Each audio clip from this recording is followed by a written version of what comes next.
It's a song that I used to sing. Most of you knew I was going to sing a song. How many of y'all thought I was going to sing a song? Did you? Whatever. Ain't nobody asked y'all nothing. Put your hands down. But the song simply says that I'm nothing without you. And as I was preparing this message, and many of you wanted to get a sneak peek, and I didn't tell you what it was about, the song brought back many memories for me, and you'll understand why as we get into the message. But the message is entitled Prep Day 2. Prep Day 2. So I did Prep Day 1 back in Sukkot last year. So this is Prep Day 2. Subtitle is Excuses Are For You. So the song says, in Him do I live, do I move, live and have my being. And then the people sing after that the same thing, right? So let me do it again, because Michaela says she looked like she got it. In Him do I move, live and have my being. In Him do I move, live and have my being. And I say it again. In Him do I move, live and have my being. In Him.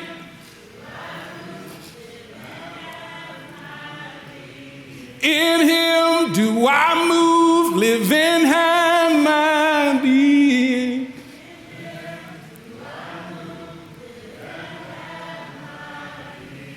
I'm nothing without you. Say I'm nothing without you. I'm nothing without you. I'm nothing without you. In Him do I move, live and have my being.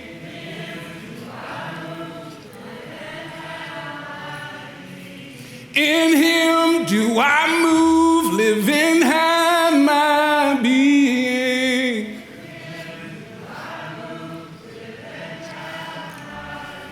Said I'm nothing without you. Said I'm nothing without you.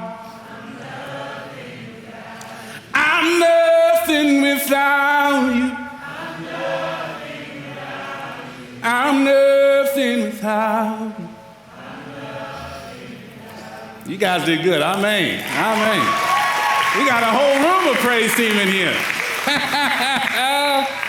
A whole room. I started to let half a tear come out because this message is not as, I guess, not as comical as Prep Day 1. Will you be ready that I taught during Sukkot? But it's more or less with the same tone, with a greater meaning and understanding of what Abba is doing, not only in this house, but I can see it and you can see it around the world, as He's preparing us. Tell somebody He's preparing us. So in order for us to be prepared, and my message had nothing to do originally about Prep Day or about making excuses. It was originally about vision and writing the vision and making it plain.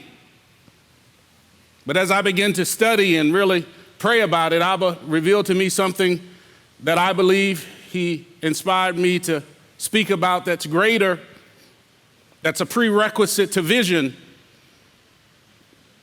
is the right mindset and attitude that we have towards preparation. And it's difficult because in doing so, I have to reveal some things about myself that I'm not necessarily comfortable with, but it's needed to get the message across of where He's trying to take us. We have to understand that preparation is meant for something. And for many of us, we think preparation is meant simply for His return. But we have to understand as covenanted Israelite that before He returns, there's a war. When He returns, He's going to bust heads wide open, and we'll get to that later. But He's preparing us for battle. You're in a place now, a safe place. You're in a haven now in his house. That safe place that we talk about and we learn about and we'll read about later in Psalm 27. He who dwells in the secret place shall abide in the shadow of the Almighty. The temple, his place. The place, his authority where he chooses to put his name. And so understanding that we're preparing for battle, we have to understand that we need a different mindset.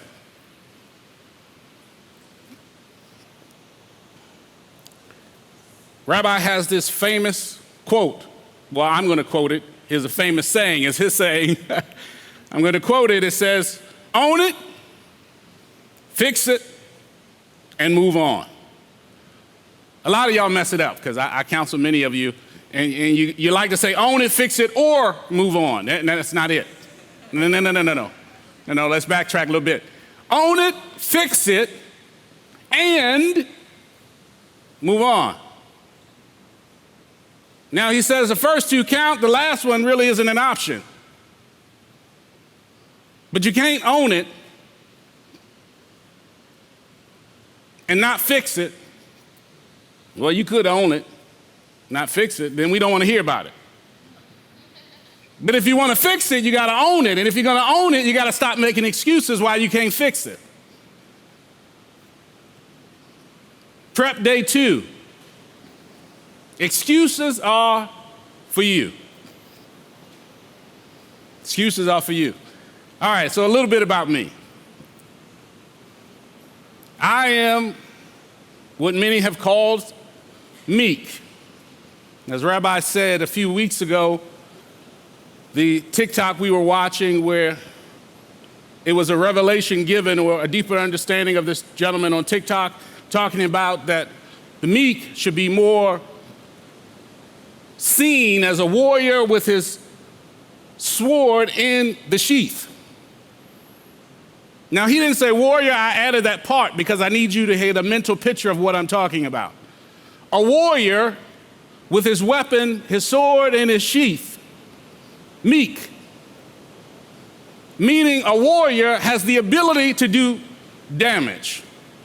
A warrior has the ability to kill.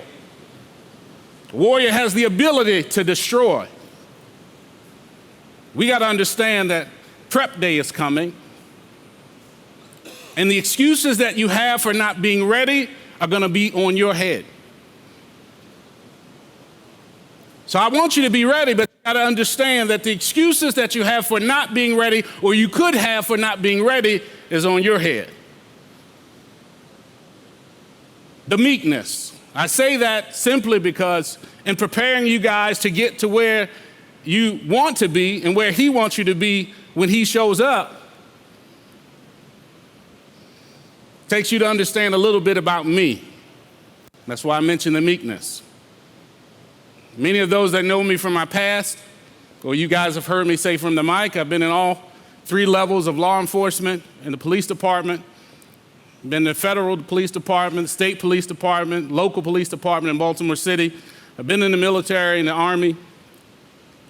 And so this happy-go-lucky, hug you, tell you pop, lovable elder Billy that you see before you is very meek. What you see is a warrior with his sword sheathed. Not because it's not who I am, but it's not who I need to be in the moment. Anybody know what I'm talking about? Some of these gentlemen you see walking around with weapons that you see, there are many walking around with weapons you don't see. And in my life, I've had the sad experience. Yes, I have PTSD. I'm not going to be a poster child for it, but I will admit, and I'll explain why that matters in a second. But I've seen some things in my career, in my life, I wouldn't wish upon anybody in this room. I've seen things in my life that have made grown men cry and lose their minds. I've seen mothers cry over the loss of their loved ones. I've seen family members cry over the destruction of homes and family members. I've seen dismemberments and horrible scenes and people dealing with those events. I've been involved in active shooter situations. I've been shot at. I've been threatened. I've been at gunpoint, and I'm still standing. I'm saying that to tell you something very important, because on the flip side, those that may not know or do know send messages like this. I'm going to read you one that I got this morning. I'm not going to say who it came from. It says, I just wanted to say thank you for making an extreme effort to go around and hug everyone in the congregation. Even those who you know are struggling with their inadequacies and dealing with life. I'm so happy I have a real family and brothers and a true leadership that I can respect and submit to. Thank you both. Thank you and both rabbis for sacrificing so much for so many broken people. I love you, and it's an honor to protect the leadership and the role that I take very seriously. Love you, Brother Elder, LOL. So this person recognizes a side of me. Probably don't know now that there's another side of me. But there's another side to all of us. But that side is prepared for battle when it's needed. I talk about PTSD. I know a lot of us struggle with that. Praise God, I don't struggle with it anymore. It's a light switch that goes off when it's needed. When that nice light switch comes on, I unsheath my sword. Destruction is inevitable. I can't make excuses for the carnage that will be left behind. When I talk about punching throats, if you've been where I've been, you know that that's a fatal move, a fatal blow. I don't have time to go toe-to-toe. I got to get it over quick because I got something to do. I have an effective agenda to accomplish, and I will accomplish it dead or alive. Because if I don't make it, my ghost's coming back now. But that's the kind of leadership that you have. And I know me and Rabbi Steve, even Rabbi Tom, we've shared some stories, some things that we may not want to ever share to anybody. But you guys need to know the kind of leadership that you have. You have a leadership that's not afraid of anything. Most importantly, you got a leadership that's not afraid to die. So that being said, I set that up for you to understand that where we're about to go in a little bit, and it's not that heavy, but it is, I want you to know how important it is for you to be prepared. Rabbi teaches and gives you all the instruction that you can make it to the kingdom. A lot of my instruction is to get you prepped to go through the training. So imagine you signed up, you went in the MEP station, that's where you sign up for the military, you go in the MEP station, and you go through all this rigmarole so you can make sure you're ready to go to the military if you make it. Some people don't make it through MEPS. They think they're healthy, and they get to MEPS, and they discover there's something wrong with them. They can't go, they got asthma, they got a hernia they didn't know about, hemorrhoid, they got something. I don't know if hemorrhoid would disqualify you, it don't? Okay, all right, then. They got something. And once you go through that, then you go, if you make it that far, you go through basic training. Basic training is set and designed to break you down, take away everything that you would call you. You'll take away your self-sovereignty so they can rebuild you into the machine they want you to be. Do you believe Abba is setting us up in this walk, or poked your bubble and awakened you so you can go through some training to get to where he wants you to get to, so when he does return and the battle begins, you're not getting raptured away? So y'all already know that. You don't get to wave bye-bye. He's preparing you. And with that preparation comes a mindset. And in that mindset, I want you guys to get through your head that your excuses are for you. So just stop making them. That's the point. Stop making excuses because they're for you. I don't care about your excuse. I've led men on warrants. Anybody know? Y'all know what warrants is, right? You did something bad, you hiding. There's a warrant out for you. And then we got to come and do no-knock warrants or knock warrants. I've done both. They're not very fun. Because the person don't know it's you that's running from the law. The law knows that the law is there, and we're there deep. But it's a very high-stress situation to go knock on somebody's door that's wanted for a felony crime, and they don't want to go to jail. That's why they want it. And I've served some of those warrants. In order for you to be in the right mindset, in the right place for whatever you encounter once you open that door, it's go time, you have to be prepared. And I believe part of what I was doing in our life is he's preparing us for go time. I want you to understand that I take no excuses. No prisoners, no excuses. So it's from that mindset, it's from that understanding of where we are and where we're going that I want to get you prepped. Rabbi says all the time, many of you, if this is the first place you've come when he popped your bubble, if this is the first place, you probably weren't ready. Because this isn't a patrol officer or a ticket writer if you were a law enforcement. This is go serving warrants and no-knock warrants, which is the worst. You just busting in, guns blazing. Prep day, excuses are for you. So own it, fix it, or move on. We're going to focus on, in this teaching, owning it. Some of you may have heard this teaching. Making excuses is the reason you exist. Anybody heard of that one? One person heard of it. Okay. I just made that up, by the way, Miss Cynthia.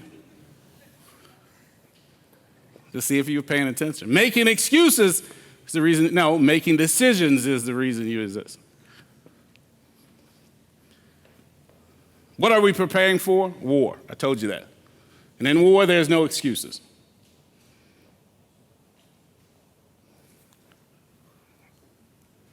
If I asked a room of law enforcement, recruits, or even a military coming in from the MEP station, they get to basic training, if they've ever been in combat, most of them would say no. Most of them in the police department would also say no. I have friends of mine who served entire careers, 20 plus years in law enforcement, and never experienced any combat. I was in Baltimore City Police Department 6 months and wrote 2 shootings and 1 homicide. It's just the nature of the beast in Baltimore City. But what are we preparing for? We're preparing for war. And in war, there are no excuses. I trained some of my squad when I was in the police department and even in the military that we don't have excuses. You're not allowed to give me an excuse. You just do it. Well, how do I do it? You do it till it's done. No ifs, ands, or buts. The only excuse you have not to do it is you're dead. And even then, I expect your ghost to get up and finish the job. Do you see how meekness comes in? Because you guys don't know that side of me. You don't see that side of me. You see Elder Billy who gives hugs and gets nice text messages like that.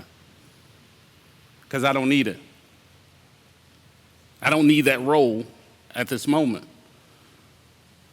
But as I talk about PTSD, when that light switch gets switched, because we got many of you know, we had a lot of people come through that have all kind, at least they say they have all kind of credentials and stars and medals and this and that.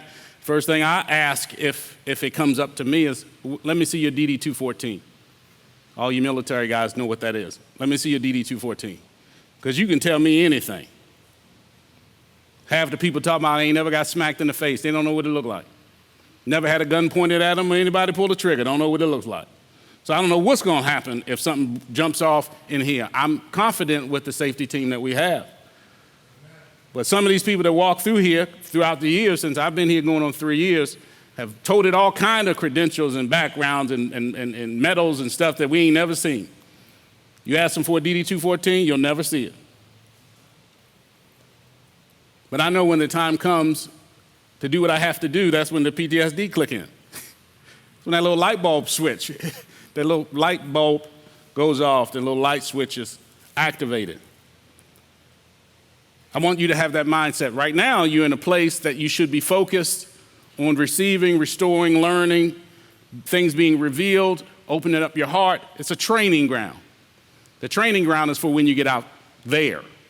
The training ground is for when the war starts. Will you be ready? Prep day 2. Excuses are for you. What is an excuse?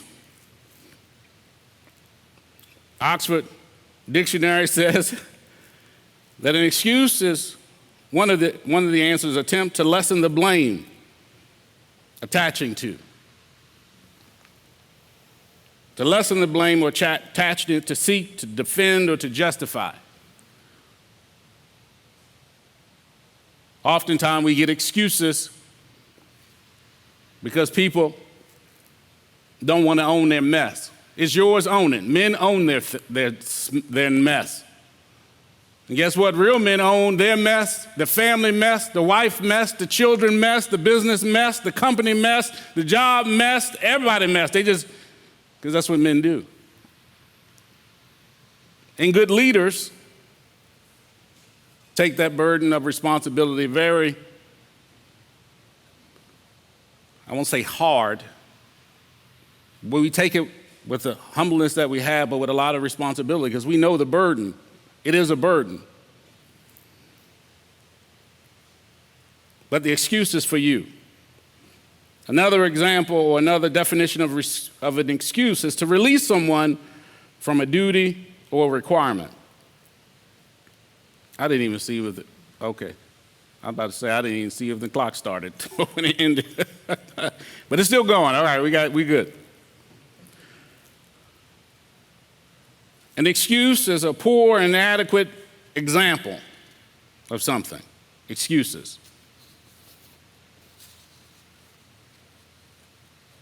So here comes your preparation. 13 days until Shavuot. Shavuot marking the Torah given on Mount Sinai. 13 days. Will you be ready to receive it again? Are you going to be ready to receive it again? Or are you going to make excuses why you can't go? I remember being in a room similar to this one, 1995. It was after the end of Iraqi freedom. It was the beginning of Desert Storm.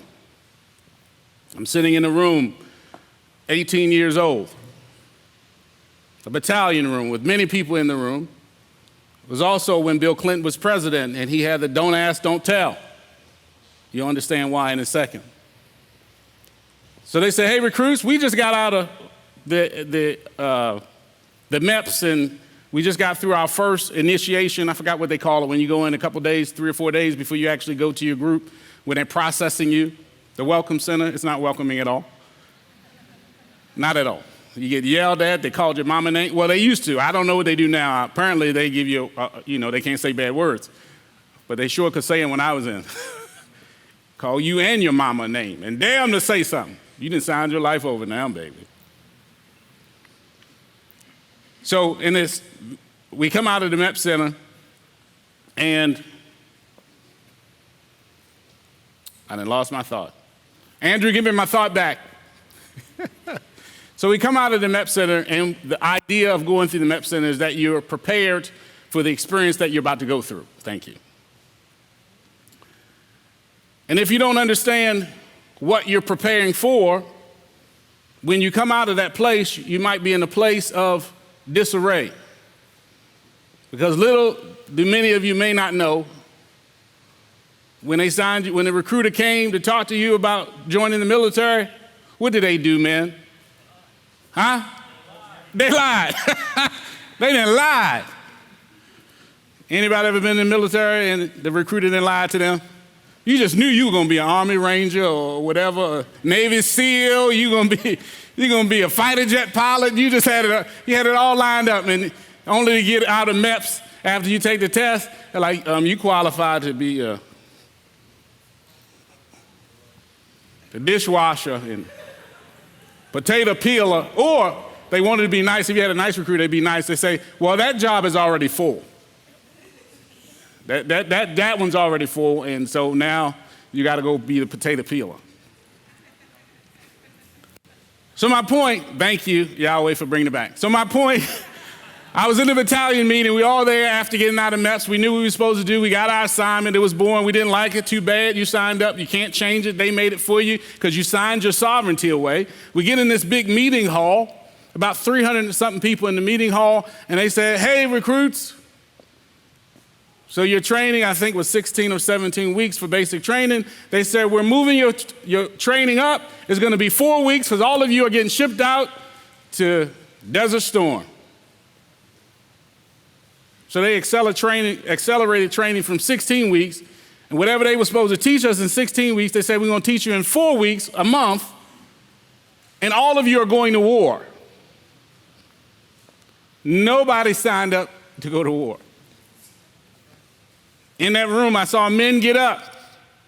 Someone was crying. It's the first time I've seen men cry other than my dad, but he had a reason back in the day when he did. I saw grown men cry. It was a tough thing seeing tough grown men cry. I mean grown men, because I was 18, so these were grown men crying. A couple of them got up, tied a little shirt, took their shirt off, tied the shirt around their neck, ran around the room, said they was Batman. You've been in the military, you know why they did that. I didn't know. Right, they want to go on the medical leave, say they crazy. A couple of them said, I like men. This is a man saying, I like men, because don't ask, don't tell. I was like, fool, the president, they don't care. As long as you don't mess with the one that don't want to be messed with, they don't care. They said, don't ask, don't tell. What you telling your business for? You going to war. Maybe by the time you get out, that'll be fixed, but you going in, whether you want to or not. So understanding war, there's some things that's going to take place during this training that you don't like. Instead of making excuses, you need to make the best of it. You got to change your mindset to get from where you are to where he wants you to be. Your excuses are for you. Ain't nobody want to hear. So keep to yourself. The Omer challenge, what is that helping you do, the Omer challenge? It's helping you to get you together. During the first prep day, we talked about prep day. We talked about getting yourself together to be ready when he comes, because we don't know the day or the hour when he's coming, but he's coming. So prep day was about you getting ready to receive him when he came. The mechanics of it all. The getting your holler done, making sure your clothes is on and you didn't shave, did everything you need to do, your lunch is packed, your own egg dishes are ready, all that stuff. This is about getting you ready. The inner you. Getting rid of these excuses. Let's go to Exodus 12. I know y'all was waiting. You said, look, stop telling all these stories. Just get to, because I'm tired, my eyes hurt, my shoes too tight. I ain't heard nobody snore yet. I'm good. Exodus 12. That's probably why I'm so goofy every now and then. I done seen so much stuff. Look, some of y'all too serious for nothing. Y'all too serious for your own good. You look too serious, your face too serious, your eyeballs tight. It's just your whole face. It's your body. You should be happy and excited. Forget the story I told you about my past. That was the past. As long as you don't click that light switch, you ain't got nothing to worry about.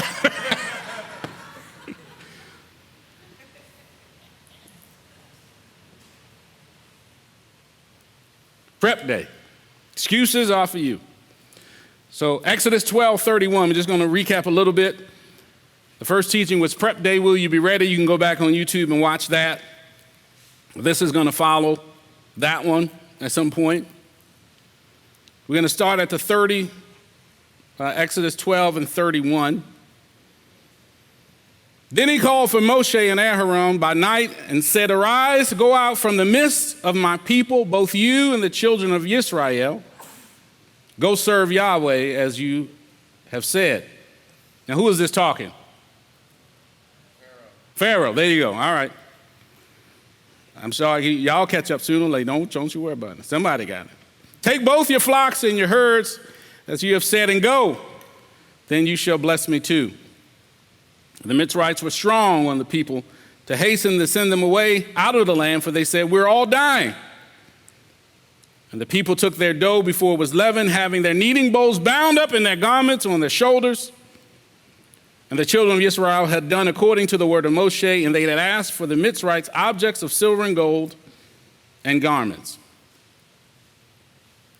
That was Prep Day 1. Then Prep Day 2. Let's go up to Exodus 16, just recapping a little bit.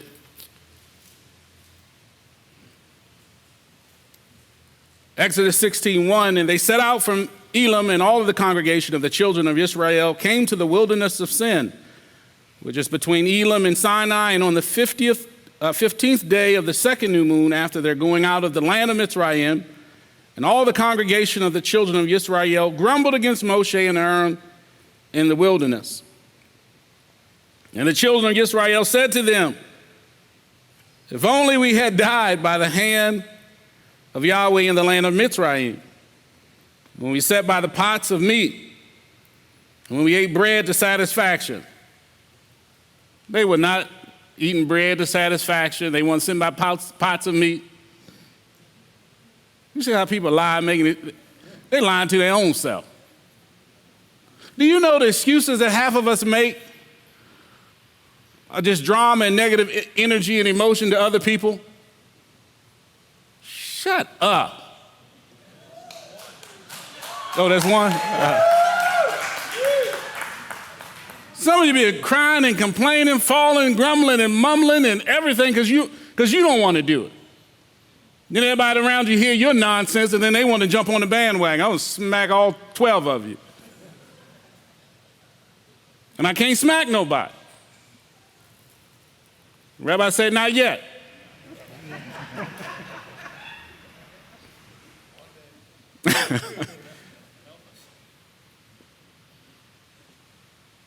Can we understand that our negative emotion, our negative energy, our excuses, our grumbling and complaining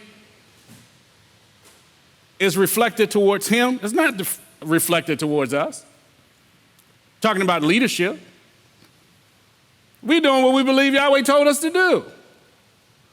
We're doing what his word said, and people grumbling, complaining, having a fit, crying. Oh, they cry, but let me tell you, they cry. I listen to some phone calls that Rabbi get, and I just shake my head. I was like, and people crying. But then you hear the reason why they're crying, and you look at them the same way I'm looking at. What you crying for? I had to realize people ain't been where I've been, ain't done what I've done. I understand that. I don't even want to say empathy. I have sympathy for you. Because if you don't get this excuse and this mumbling, this grumbling out of the way before he returns, guess what? You're not going to be ready for the war. Because you're not going to be able to handle it. You can't handle life situations that pop up. That's normal. I don't know what I'm going to do. Figure it out. I don't know how I'm going to make it. Figure it out.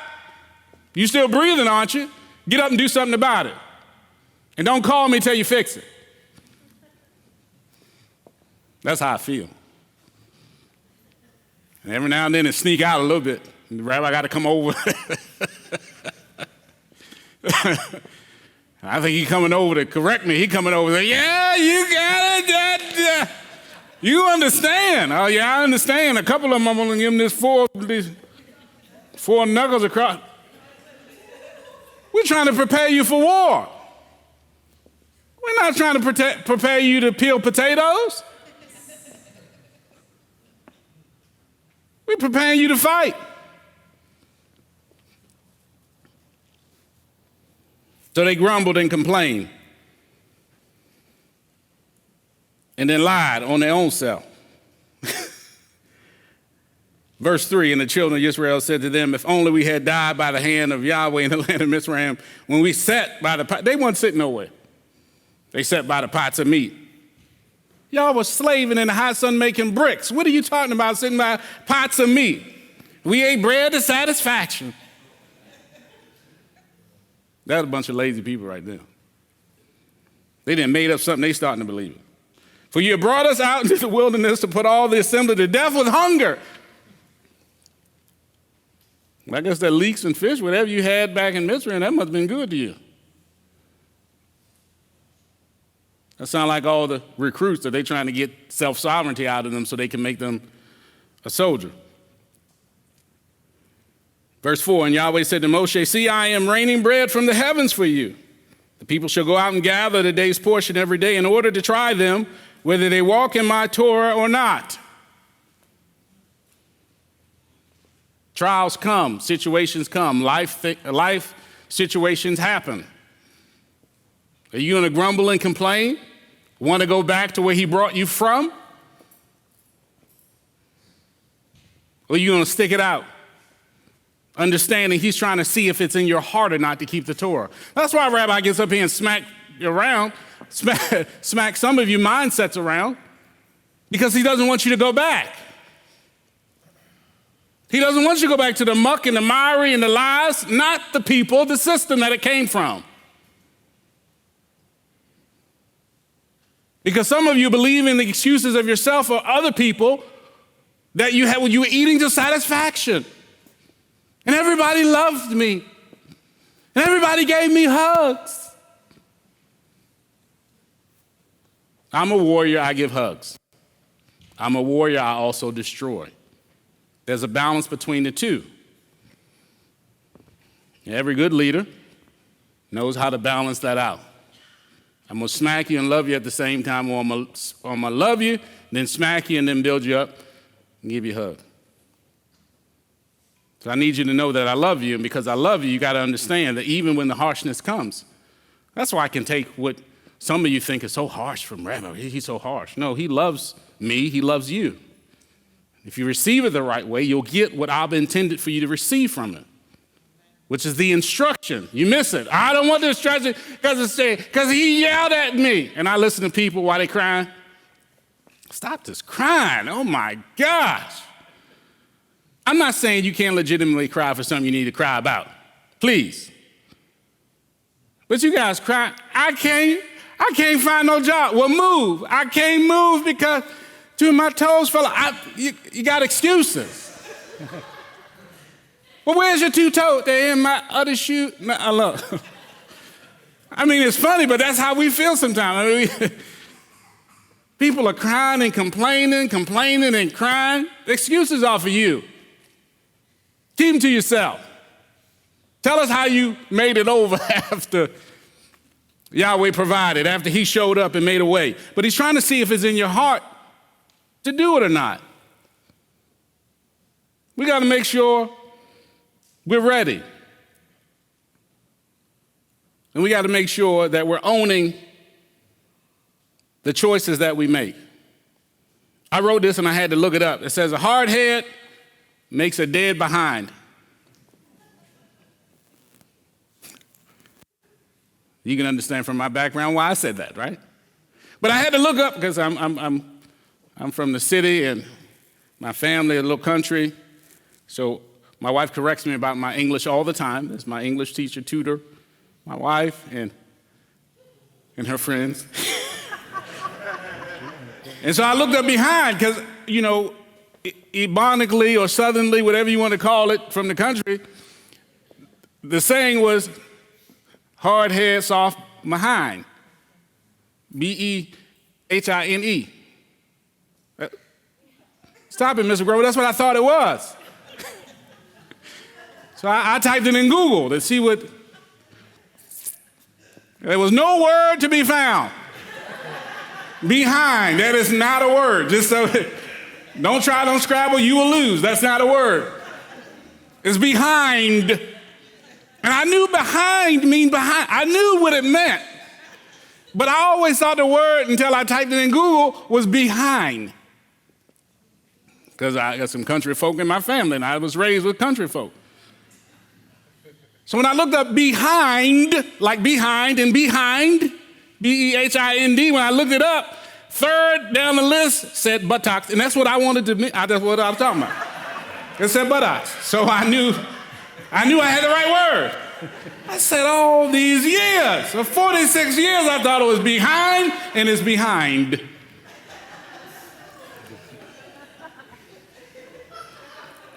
And that is why I had to be the potato peel. No, I'm kidding.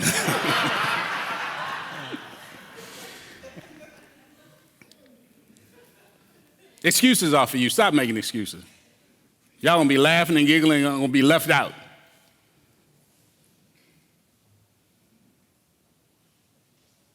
It's funny now. Ain't it funny? I understand. But the very one you laughing at is one gonna make it. You're gonna be sitting on the sideline wondering why you didn't get to where you're supposed to get to, because your mind ain't right. You're too busy making excuses why you can't do it. It's too hard. Life is hard. I'm not strong enough. Get stronger. We have this saying, and many of you, men and ladies, thank you, Michaela, that have served in the military know that we have a saying, intestinal fortitude. You have to have the intestinal fortitude to make it to the next level. In order for you to make it to the kingdom or make it to the point where you can start the journey, you have to know that excuses are not acceptable. Please don't come to me with an excuse. I will listen to your excuse. I will ignore your excuse. And I will act as if your excuse has never been spoken to me, because your excuse doesn't take away the answer that you're going to receive or the counsel you're going to get. But when you get it, you might be one of those people crying. And I'm going to ask you, why are you crying? All I said is no. That's all I said. And I didn't even say no. I said no. I think that hurt more than the yelling no. No. But no. But you, no. But and when the finger go up, it's like Kung Fu Panda. When that finger go up, when it start to rise, you see that finger. If I got to put my finger, if I got to stop you with a no and the finger, just recognize very slowly how fast that finger is getting up to your throat. Just.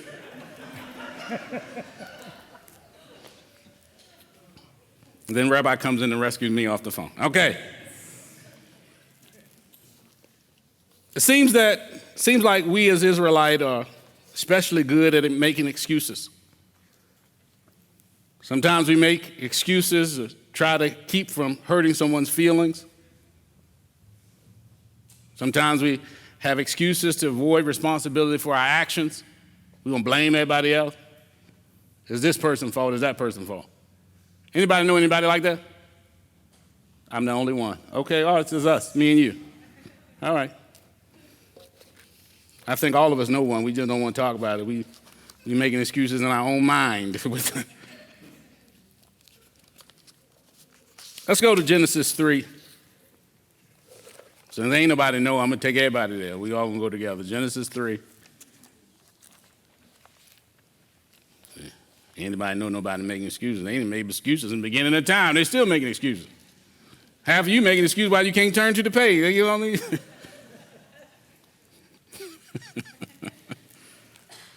My fingers are too moist. I might get a paper cut. It's...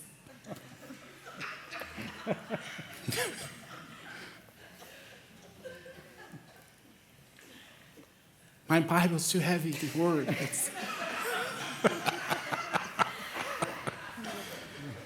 It's so weighty. It's all right. All right. Chapter 3, verse 12. And the man said, there we are. Own it, man. Men, please own it. It should say, and the man said, it was me. Because I'm responsible. I'm in charge. You made me the head, not the tail.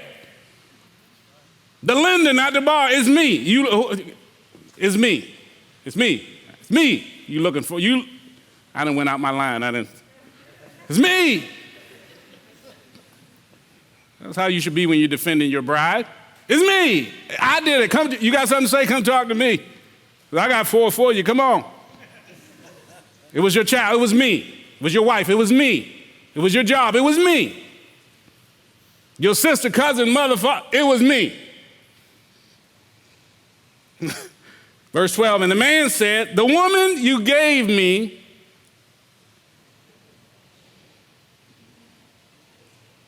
I lost my place. The woman whom you gave me to be with, she gave me the tree and I ate.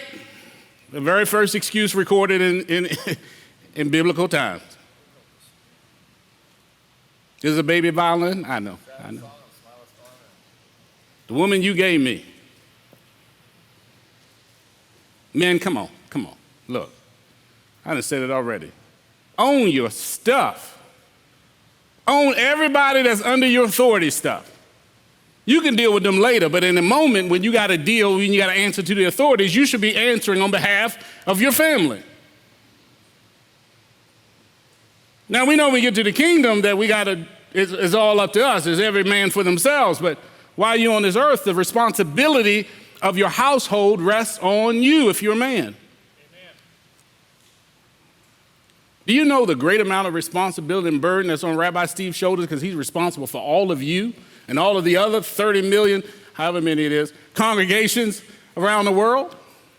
The responsibility, the burden of responsibility rests on him. And you got a nerve to waste his time with your excuse. When you get on the phone, why do you think he don't want to hear your backstory? It's not just because he already know the answer, because he does. He ain't got. Now, don't y'all take it. Look, the 3 people that think this apply to them going to think they're wasting his time. You're not wasting his time if you need to ask him a question, but don't get mad when he don't let you get the backstory. Me and Rabbi Tom are good for that. Because right while you're talking your backstory and telling your story, I'm doing 50 other things at the same time. I'm listening, but I'm doing 50 other things at the same time. Might be cleaning and sending an email, fixing the schedule, doing something. So I can listen. But please don't call Rabbi Steve up and y'all think you got all day to get your long story out. If you want him to listen, just say, hey, Rabbi Steve, I would just like you. I just want to vent. I want to share my story with you if I can. Because we're in reaction mode. We want to respond. Because we got so many things are coming, we don't know if yours is actually needed or you just want us to listen. But if you tell me you just want to listen, oh, husbands, we love that. Any husband love that? When your wife say, baby, I don't need you to do nothing. I don't need you to fix nothing. I just need you to listen. I'll take that. I bet you would. Hey, I bet you would. I'm sitting there listening all day. Look, I'm going to stop everything. I'm going to give you my undivided attention. Would you? Yes. I got to remember to respond because when we have these conversations, I don't usually make face expressions or respond. I'm listening. I'm looking and I'm listening. But maybe she thought I fell asleep or something because I'm looking and listening.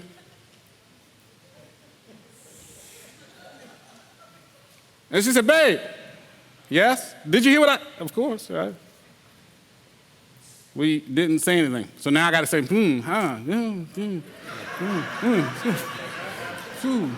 listening.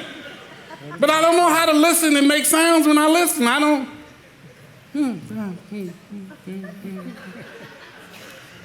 I told you I'm telling on myself, didn't I? I'm telling y'all all my secrets. So if you come to counsel and you hear me, I'm listening, okay? Very first excuse, man is making an excuse. The woman you gave me. It's sad all the marriages, it's really sad all the marriages we counsel where the man wants to blame it on the woman. They don't want to take no responsibility. You see why, right? It was her. You gave it to me. I had somebody come. Some of you may have remembered the story. I think I told it, but I had a couple come to me to counsel many, many years ago when I was a pastor in Christianity, and came to me, and I learned a very valuable lesson. You never counsel people at their house. So this second time where I met with this couple, I actually met them at my house. Still not a good idea, but I did. I was still where I was in control, in my house. And they wanted to come talk about their marriage. Neither one of them wanted to listen. I was very patient, right? I was patient, listening. But as they began to complain and make excuses, their fingers started going up because I said a couple times, all right, okay. All right, forget it. I smacked the table. They both shut up. I said, listen, if y'all can't fix this, if one of you, looking at the man, one of you can't be the bigger person and get this fixed, you might as well go ahead and get a divorce. Go ahead, I'll drive you down to the courthouse. Go ahead, look. Because I ain't got no time for this. You gonna listen. They said, but Pastor, God wouldn't want me to get a divorce, would he? Well, he also don't want you to sit here fussing and complaining, not trying to own your crap about your marriage. Was he with you when you found the person? Did you go pray in your secret closet when you were looking for her? No, you saw her, you thought she was cute. Next thing you know, you're trying to be Mac Daddy. You know, this is before I learned about courting. You want to date. You don't know her, you want to date. Well, that's why I want to date, because I want to get to know her. Because the way she looked.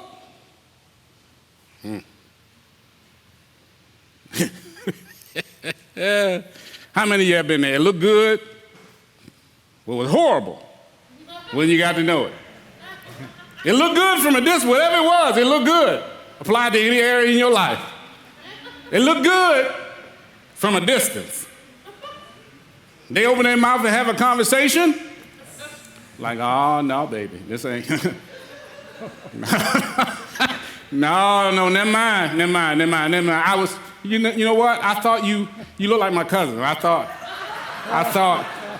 never mind. I thought you were somebody else. It's all right. Excuses. Go to Exodus 32. They're jumping all over the place. Y'all ain't got nowhere to go. It's Shabbat. Somebody said that during prayer time. I ain't got nowhere to go. It's Shabbat.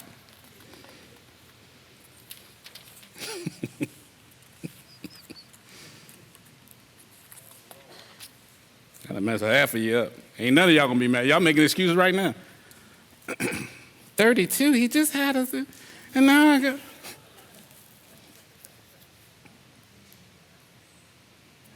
You're gonna start at verse 1. Y'all got it? I wasn't paying no attention. Look at your neighbor, if they sleep, smack them. No. Don't smack them. Wake up! Trying to get prepared. That reminds me. When we were in the Welcome Center, when they gave me all the shots, I still got knots in my arm from 95 from when they gave me the boosters. You walk down the line. You all know, you walk down this line, right? And you got 25 people on each side. You just walk down the line when you're in the military Welcome Center, and both sides, they shooting you up, whatever they shooting you with. Arm was sore for 3 weeks. Whatever they shot us up with, you just walk down the line. Horrible thing. I wouldn't recommend anybody going to the military. But you walk down this line, and part of the reception center, we were there for about 3 days.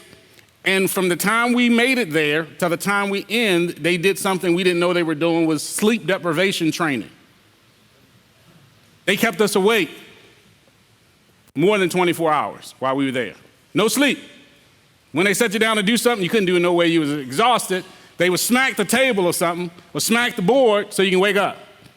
You had to be awake for 24 hours. Well, it was 2 days, wound up a little, probably close to 3 days. I just thought about that, seeing somebody sleep. All right. Wake up, mother.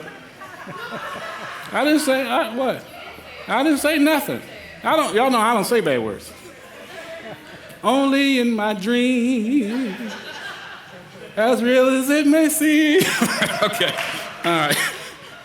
My wife told me I said a bad word in my dream. I was appalled.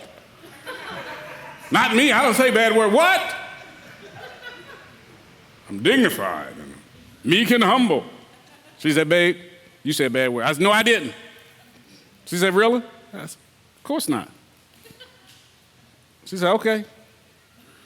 Let me go get my phone. I said, what? Girl, you know I ain't. Girl, you know how we do, husband. Baby, you know I ain't doing this. Listen to this. And I was suffocating in the dream because had a high-pitched voice in my dream. She erased it, so don't go ask her after her to let me hear it. She erased it just the other night, as a matter of fact. I was in my dream, but I was cussing somebody out good. Well, I made up a couple words I've never heard before. That must have been the anointing. I don't know. It was a good.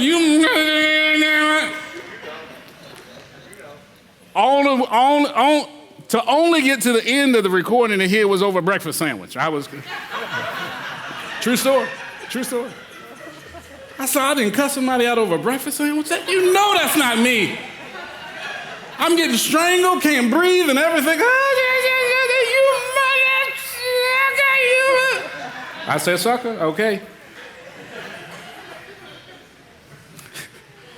And Moshe, and when the people saw that Moshe was so long coming down from the mountain, the people gathered together at Aaron, and they said to him, arise, make us mighty ones who go before us. For this Moshe, the man who brought us up out of the land of Mitzrayim, we do not know what has become of him. We make excuses when time is delayed. We make excuses. When the time of expectancy is delayed, we make excuses. Remember, excuses are for you, so I don't care. Stop making excuses. Because when he comes, I want you to be ready. You can't be ready with the wrong mindset if you're not prepared.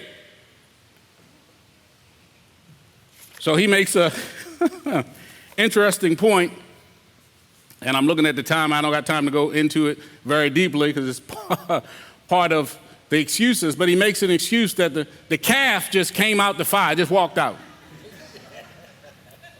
I don't know, it just...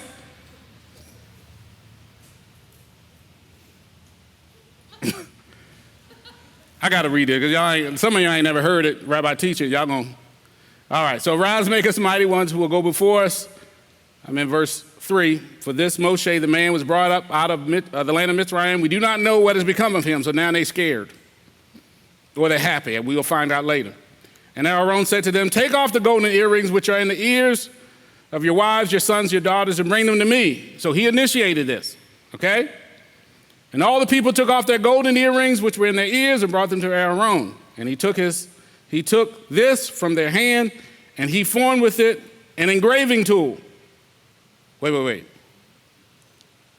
And he took this after he asked them to give it to him. He took it and then molded it with an engraving tool. He did it and made a golden calf. And they said, this is your mighty one, O Yisrael, that brought you out of the land of Mitzrayim.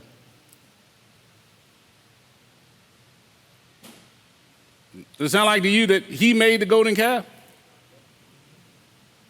They rolled up back, verse 5. Well, back at verse 4. He took this from the hand and he formed it with an engraving tool and made a molded calf. And they said, this is your mighty one, O Yisrael, that you brought out of the land of Mitzrayim. And Aaron saw and built a slaughter place before it. And Aaron called out and said, tomorrow is a festival to Yahweh. They rose early on the next day and offered sending offerings. People rose up to eat and drink, rose up to play. People playing. They supposed to be ready, y'all playing. And Yahweh said to Moshe, go get down. For your people whom I brought you out of the land of Mitzrayim have corrupted themselves. They've turned aside quickly out of their way, which I commanded them.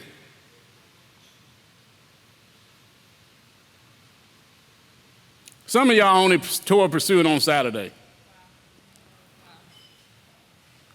Because as soon as it's over, you back to the old routine.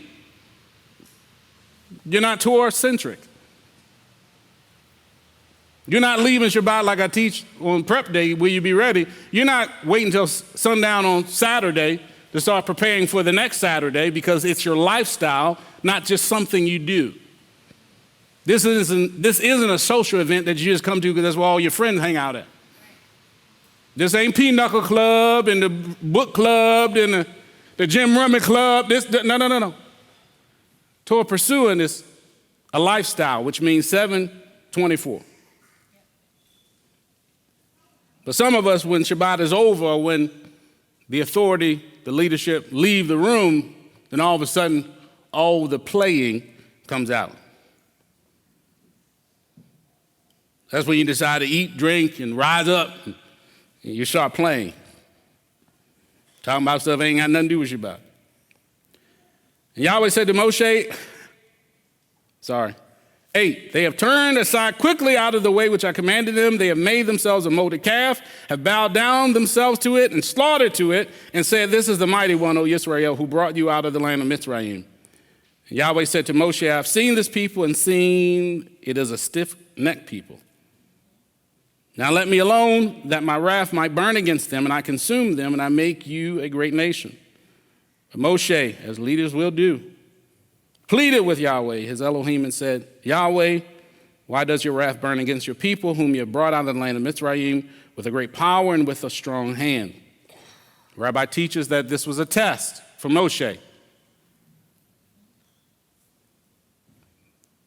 Yahweh wanted to see what Moshe's response was going to be. Verse 12, why should the Mitzrayites speak and say, for evil he had brought them out to kill them in the mountains, to consume them from the face of the earth? Turn from the heat of your wrath and relent from this evil to your people. Remember Abraham, Yitzhak, and Israel, your servants, to whom you swore by yourself and said to them, I increase your seed like the stars of the heavens, and all that the land that I have spoken I give to your seed, and they shall inherit it forever. And Yahweh relented, which Rabbi teaches doesn't mean relent, because he didn't change his mind. He was testing Moshe from the evil which he said and would do to his people. Moshe went down, and we know he went down, had a fit, broke the tablets, and we get down to verse 19. And it came to be as soon as he came near the camp that he saw the calf and dancing, and Moshe displeasure burned, and he threw the tablets out of his hand and broke them on the foot of the mountain. And he took the calf which they had made, burned it with fire, and ground it into powder, and scattered it upon the face of the water, and made the children of Israel drink it. Do you want it? My grandpa said, you wish you would have ate it. You wanted it.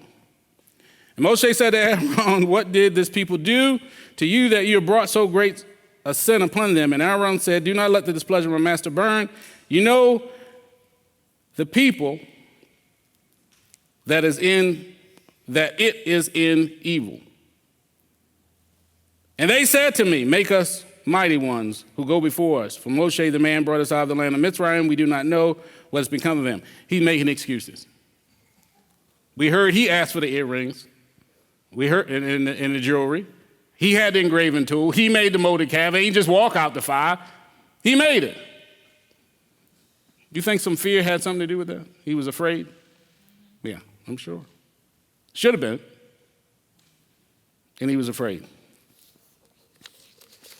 This might be a 3-4 teaching. I got 11 minutes. Let's go to Luke 14.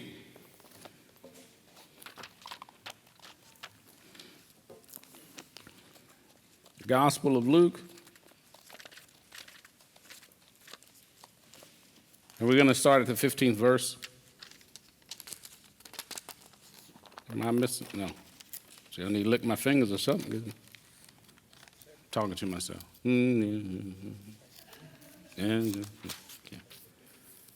Y'all better not get in counsel and start doing that to me. I'm going to know what you're talking about. Actually, I'm sorry. It's Luke 14, if I didn't say it already. Luke 14, starting at verse 15. And when one of those, this is Yeshua speaking, and when one of those who sat at the table with him heard this, he said to him, blessed is he who eats bread in the reign of Elohim. But he said to him, a certain man have a great supper and invited many. Listen carefully. He said to him, a certain man gave a great supper and invited many. And he sent his servants at supper time to say to those who were invited, come, for all is now ready. But one by one, they all began making excuses. Does that sound familiar? The first said to him, I have bought a field, and I need to go and see it. And I asked you to have me excused. What would I have said, audience? Look, I'm going to recommend you for a raise. No, I'm not.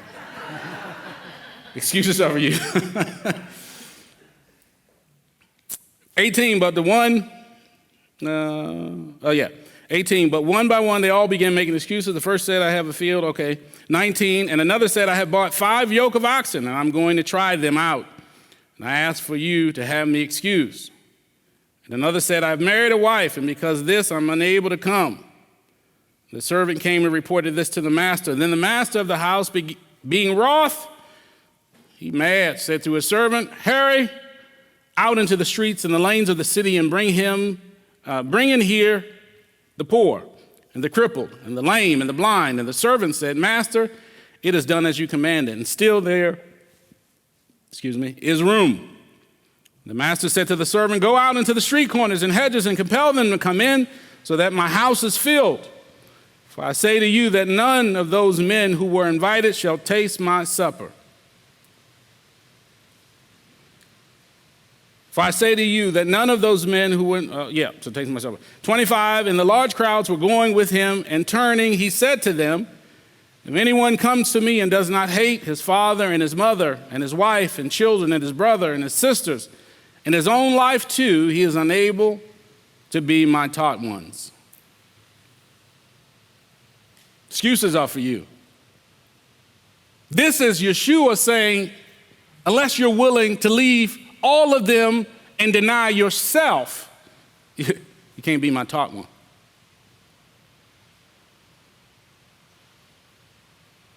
Unless you're ready to leave it on the field.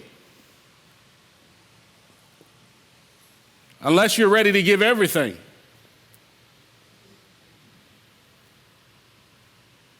He says you can't be my taught one. You can be a part of the crowd, no problem, be a part of the crowd. But if you want to learn from me, you want to walk with me, you got to understand no retreat, no surrender. There's no going back.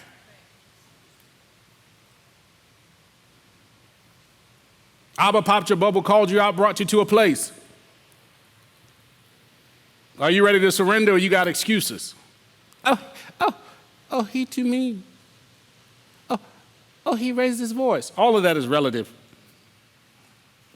And I've heard many excuses, and none of them were actually true, because he didn't yell. I've heard Rabbi yell, probably one of the few that have outside his family, and he yells very loudly.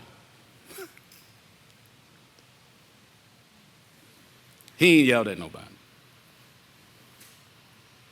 And I ain't got that much wind to get that much sound out, so I ain't yelled at nobody either. It's important, and I'm so thankful of Abba popping my bubble because I've never seen it this way before, but it's important that you understand the context of this invitation going out from the master. In that time, there was an invitation that went out to these people. So this wasn't he just asked them and they gave them the excuse, because many of you would have the excuse he asked them in the moment, they were busy. No, he didn't ask them in the moment. During this time and this day, the invitation went out with no time and no date. It just says, expect when I send for you, you're coming. And all of these people agreed to come to the supper. So you need the full context. It wasn't in a minute. All of these people agreed. They got an invitation. They accepted the invitation. They were going to be ready. No time, no date. That was customary. Whenever the servant came to say, dinner is ready, you go. Some of us get hung up in this walk because we're looking for dates, times, and seasons, and we follow those people that think they know it. I don't know why none of them don't read the scripture where it says that Yeshua himself don't know when he's coming. So how they think they figured it out? I guess I got to pay $50 to figure that out and buy the tape. I don't. To unlock the mystery. However much I'm not paying. I got a teacher. But there's no time and date. So when the servant, the meal was ready and the servant came back to tell everybody, all right, it's time to come to the meal, everybody had excuses. You see why he's mad? He's not mad because he asked you and you told him you were doing something. He's mad because you said you were going to come. He invited you, prepared this great feast, and now the feast is ready, and you got excuses why you can't come. I wonder because it's a type and shadow and picture of Yeshua returning. I wonder when he returns, will you be standing there? Because some of you didn't understand this is part of a war when he returns, right? There's some stuff has to happen before, whenever this date is that he's coming, right? That Yeshua don't even know. So whenever he's going to return, there's some things that's going to happen before, and part of that is war. So you got to be ready for the war. And if you keep making excuses, you will never be ready. So he invited all these people. They made excuses. They didn't show up. He was mad. He went out and got the people who weren't invited. Just anybody who would come, the whosoevers. Just say, hey, if you want to come, there's room for you at my table. I mean, this was a top-notch feast, okay? It laid out, the full spread laid out. Isn't it funny how a lot of Yeshua's parables have to do with his return? Preparing us for the kingdom. Prepping us to be ready. Prepping us to get our life right, our minds right, our insides right, our outsides right, beside us, in front and back, over top, below.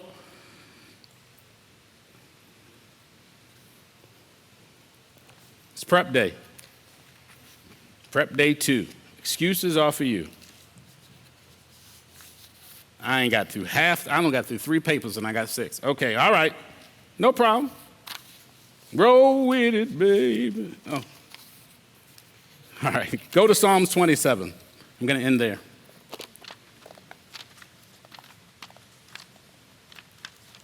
Because I sang the songs. Y'all done had me sing, and then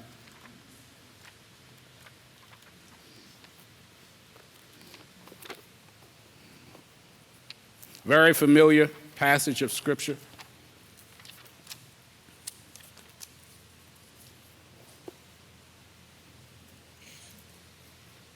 One of my favorites. And I want you to understand the context of this, because I've heard it preached many times. Many people preach from this or teach from this portion of Scripture, and they got it wrong because they paint King David to be a wimp.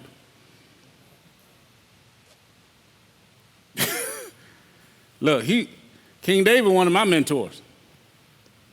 I mean, that's one of the people, when I get to that great day, I'm going to be looking for him. How many of y'all know King David wasn't a wimp?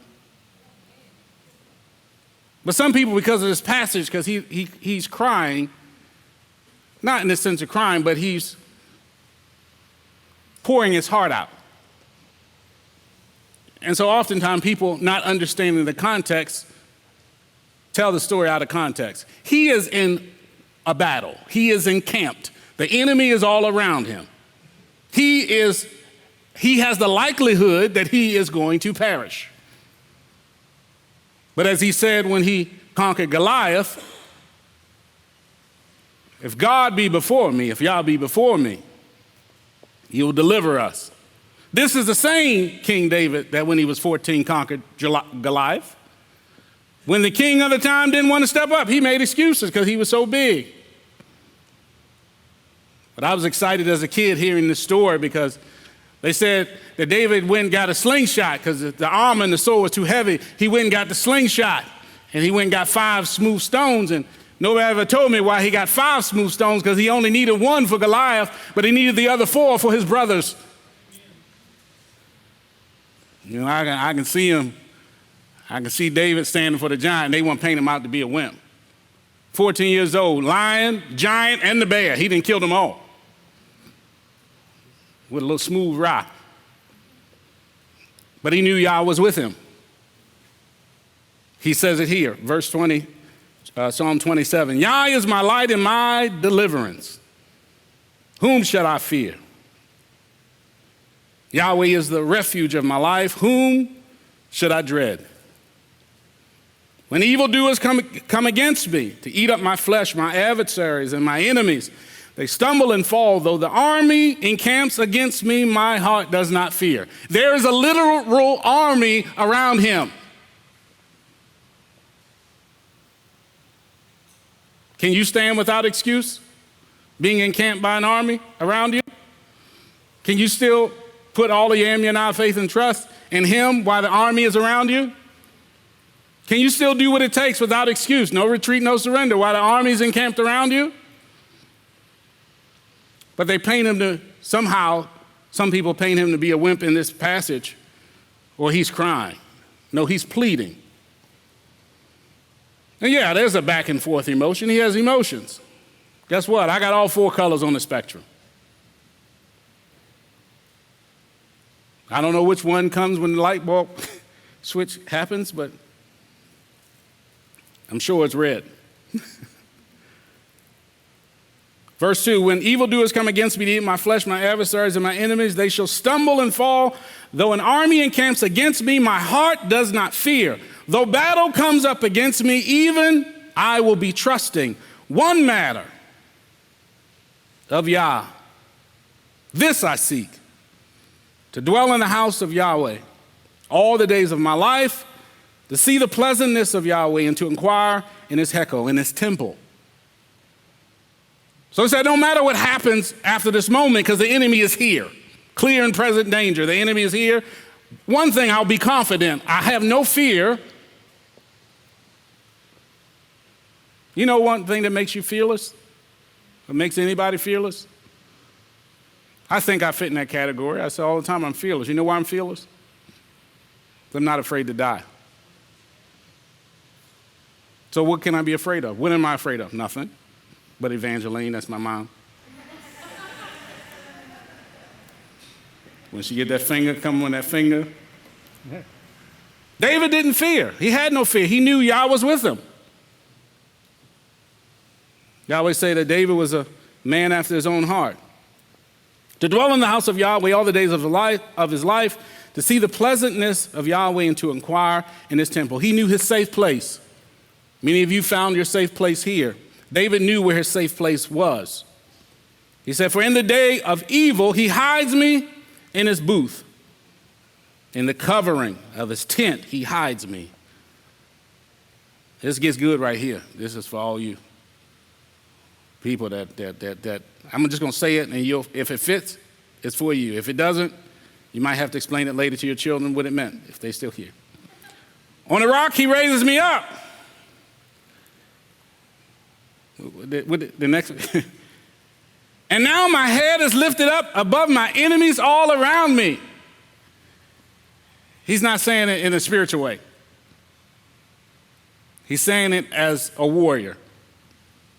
He's saying it as a king, and we know in those days that the kings went out first in battle, right? They weren't no wimps. They weren't no softies. They didn't send nobody else before them, the comrades and the battalions and the tanks and the artillery. They went. So he said, you have raised me up. I can see above my enemies. So I can slaughter them. Some of you are going to have a hard time dealing with that, but it's his enemies. He's asking Yahweh to give him strength, his protection, his everything. On a rock he raises me up, and now my head is lifted above my enemies all around me, and I slaughter in his tent with slaughterings and soundings. I sing, yes, I sing praises to Yahweh. That was a sneakily laugh. He raises me up to slaughter my enemies. It's a hard word, but it's real. You cannot get to the place where you start slaughtering your enemies that have risen up in your life until you've learned to get rid of the excuses. Own your life, own everything. And if you're the man, guess what? The burden of responsibility is on you for your children and your family as long as they're under your roof. It may be more depending on what kind of jobs you have, what kind of people you are responsible for, what kind of position you're in. But you guys really need to take this seriously. Prep day. Excuses are for you. So stop making them, stop using them. Rise up like the warrior that he's created you to be. When necessary, use the balance and the wisdom maybe even the counsel you may need at times to wield your sword appropriately, or even to unsheath it. And knowing that he called you, he poked your bubble, he awakened you to live your life out for him. He wants you for him. Your life is about giving Yahweh priority and obeying his commands. He is the priority, and it's his will that you not seek after your own pleasure, especially on this day, but without excuse or excuses on why. I want to encourage you today to rid yourself of the excuse and commit yourself to being faithful to all of his commands and to all of his Torah. Amen? Amen. Let's pray. Abba, I thank you for allowing me to get through 3 pages. I thank you for your people. I thank you for your wisdom, your love, and your understanding. And I pray that something that was said, that they would remember, that they would not make excuses for where they are, but they would own every decision. As Rabbi teaches, you're primarily responsible for every aspect of your life.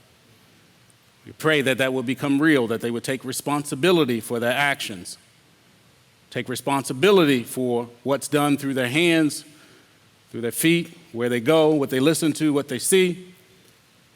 And may you be the source of every good and perfect gift that you give us from above. We ask these things in the name and authority of Yeshua our Messiah. Amen. Amen. Amen.